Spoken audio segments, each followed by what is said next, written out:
क्या होगा अगर आप एक सुनसान रास्ते में खड़े हो और अचानक से रास्ते के सारे लैंप्स बंद हो जाते हैं। आप पास ही के घर के कमरे में जाते हैं और देखते हो कि एक आदमी वहाँ पे मरा पड़ा है और पीछे से एक डरावनी हाथ आपको पकड़ लेती है। कहानी की शुरुआत होती है एक खुशहाल परिवार के साथ, जिसमें पैट्रिक अपने वाइफ करीना और बच्चे जेक के साथ रहता था। पैट एक वुड सप्लायर था जो लकड़ी का ट्रांसपोर्टेशन कराता था। पैट का एक भाई था जिसका नाम था लियम। पैट का बेटा जेक बहुत ही शरारती था। जेक के पास एक फ्लूट था जिसे लेके वो खेलता था। एक दिन करीना जेक के साथ खेल रही होती है, तभी करीना जेक से कहती है कि मुझे कुछ काम है, तुम यहाँ बैठकर खेलो। करीना अपना काम कर रही होती है और जेक तभी फ्लूट बजाने लगता है। करीना जेक को डांट कर मना करती है कि फ्लूट न बजाए। तभी जेक उदास होकर झूले में बैठ जाता है। करीना उसे गुस्सा करने के लिए सॉरी बोलती है और अपने काम में लग जाती है। तभी जेक झाड़ियों में एक डॉल को देखता है और उसे हाई बोलने लगता है और उसके पीछे पीछे जंगल में चला जाता है। तभी करीना नोटिस करती है कि जेक आंगन में नहीं है। वो जेक को आवाज देती है पर कोई जवाब नहीं मिलता।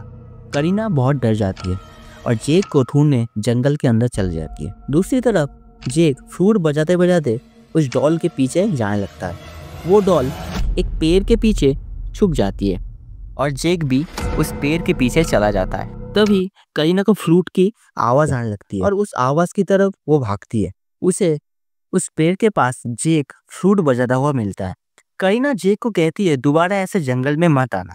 कुछ देर बाद शाम को पैट्रिक घर वापस आ जाता है। घर आने के बाद वो जेक के साथ खूब खेलता है और आखिर में जेक को सुलाने के बाद पैट्रिक और करीना आपस में बातें करने लगते हैं। करीना ने आज सुबह की जंगल वाली बात पैट्रिक को बताई कि वो आज जेक को लगभग खो ही चुकी थी। उसके बाद हम देखते हैं कि पैट लैपटॉप के सामने बैठा है और तभी बैंक से एक मैसेज आता है कि उसे और कोई लोन नहीं मिल सकता। ये सुनने के बाद वो गुस्से में आके उसके हाथ के चाकू को तोड़ देता है और उसे डस्टबिन में फेंक देता है। उसके बाद वो जेक को सुलाने जाता है और रूम की खिड़की बंद करते समय एक पत्थर खिड़की पे लगता है और वो डर के खिड़की बंद कर देता है। रूम के बाहर आते ही हॉल की लाइट अचानक से बंद हो जाती है। वो धीरे धीरे नीचे किचन में आता है और एक खुली हुई खिड़की को बंद करने जाता है। तभी बाहर से एक आवाज़ उसका ध्यान खींचती है। पैट सावधान हो जाता है और अपने बैट लेके खिड़की से बाहर नज़र रखता है। पैट को ऐसे देख के करीना उसे पूछती है कि वो क्या कर रहा है। पैट उसे कहता है कि उसे आवाज़ सुनाई दे रही है। करीना पूछती है कैसे आवाज़।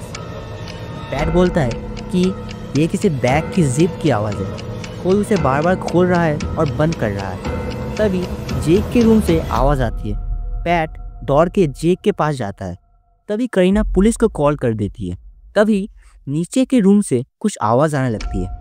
पैट करीना के पास जेक को रख के उसे रूम के अंदर जाने को कहता है। पैट धीरे धीरे नीचे जाने लगता है। तभी पैट को दरवाज़ा खोलने की आवाज़ आती है। वो बाहर निकलकर कहता है कि कौन है, दम है तो सामने आओ। तभी जंगल की तरफ से किसी बैग की जिप खोलने और बंद करने की आवाज़ आने लगती है। इसके बाद हमें सुबह का सीन दिखाया जाता है जहां पुलिस उनके घर की तलाशी लेती है। एक ऑफिसर उनसे पूछता है कि क्या वो घर की चाबी कहीं छुपा के रखते हैं। करीना बोलती है हाँ और ऑफिसर को उस जगह दिखाता है। ऑफिसर ने पैट से पूछा क्या उससे किसी की दुश्मनी है। पैट ने कहा ऐसी कोई बात नहीं है। इसके बाद पैट के घर को पुलिस ने अपनी निगरानी में रखा और पैट को टेंशन लेने से मना किया। पैट को अपने रूम के कचरे से एक आउल मिलता है जो वो अपने बचपन में बनाया था। पैट उसे देख के चौंक जाता है क्योंकि उसने उसे उस गुफा के बाहर खो दिया था। पैट स्टोर रूम में जाके करीना से इसके बारे में पूछता है कि उसे ये कहाँ से मिला। वो बताती है कि वो इसे पहली बार देख रही है। करीना पैट से कहती है कि वो जेक के फ्लूट को कहीं छुपा दे क्योंकि उस फ्लूट का आवाज करीना को बहुत परेशान करती थी। पैट फ्लूट को वही रख देता है। जब जेक नहा रहा होता है तब वो फ्लूट के लिए जिद करने लगता है और पैट फ्लूट लेने नीचे चला जाता है। तभी वो डॉल आके बाथरूम के खिड़की पे दस्तक देती है। पैट को स्टोर रूम में फ्लूट नहीं मिलता। तभी वो डॉल खिड़की खोलने की कोशिश करती है। तभी पैट को ऊपर से कुछ आवाज़ सुनाई देती है और वो और करीना दौड़ के बाथरूम में जाते हैं। करीना उसे पूछती है कि वो किसके साथ खेल रहा था। जेक बोलता है कि वो एक डॉल के साथ खेल रहा था। डस्टबिन में फ्लूट को ढूंढने गया पर उसे कुछ नहीं मिला। दूसरी तरफ स्टोर रूम से कुछ आवाज़ आने लगती है। वो वहाँ जाके देखता है कि एक डॉल कुर्सी में बैठी है। उस डॉल के सिर पे वही टोपी थी जो पैट्रिक बचपन में पहना करता था। और ये देखने के बाद पैट चौंक जाता है। उसके बाद वो घर के पास जाता है पर देखता है कि दरवाज़ा अंदर से लॉक हो गया था। वो बाहर से देखता है कि एक आदमी जेक का फ्लूट बजा रहा है। वो तुरंत दरवाज़ा तोड़ के अंदर जाके देखता है पर वहाँ कुछ नहीं मिलता। अगले दिन वो अपने भाई लियम के पास जाता है और उसे वो टोपी और उल्लू का खिलौना दिखाता है और उसे याद दिलाता है कि बचपन में वो और लियम जब माइन के उस गुफा में गए थे तब वो टोपी और उल्लू का खिलौना वहां पे गिर गया था। लियम कहता है कि शायद उनकी मम्मी ने कहीं से ढूंढ के उन्हें स्टोर में रख दिया होगा। अगले दिन पैट्रिक और करीना एक थेरेपिस्ट के पास जाते हैं। वहाँ पे वो थेरेपिस्ट उन लोगों को बैगमैन के किस्से सुनाती है। वो कहती है बैगमैन एक ऐसा राक्षस है जो बच्चों को बैग में भरकर अपने साथ ले जाता है।